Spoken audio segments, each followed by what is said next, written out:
అందరికీ నమస్కారం. నా పేరు సాగర్. నేను గ్రోమోర్లో ఏరియా మేనేజర్గా పనిచేస్తున్నాను. ప్రస్తుతం మన గ్రోమోర్లో దొరికే మెటా యూరియా గురించి తెలుసుకోవడానికి బాబ్జాన్ గారి టమాటా పొలంలో ఉన్నాము. అన్న నమస్కారం. రైతు సోదరులకి అందరికీ నమస్కారము. నా పేరు బాబ్జాను. మాకి ముదురు తోట ఉన్నింది, కాయలు అయిపోయినాయి. మేనేజర్ సార్ గురంగుండ మన గ్రోమర్కి పోతే మేనేజర్ సార్ వచ్చి ఇది మెటా నానో యూరియా అని కొత్తగా వచ్చిందన్న, ఇది వాడండి, మీకు తోట నల్లగా వస్తుంది అని చెప్తే నేను తీసుకొని వచ్చి వాడడం జరిగింది.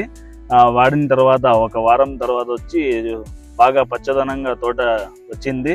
ఆ పుట్టి నుంచి ఇది ఎక్కించిన తర్వాత 3-4 కోతలు కాయలు పీకడం జరిగింది. అందరికీ ఏమంటే రైతు సోదరులకి నా విన్నపం ఏమంటే మెటా నానో యూరియా వాడండి, తోటలో వచ్చి బాగా గ్రోతింగ్ వస్తుంది. అందరికీ ధన్యవాదాలు. మీకు ఈ మెటా యూరియా కావాలి అంటే మీ దగ్గరలో ఉన్న మన గ్రోమోర్ సెంటర్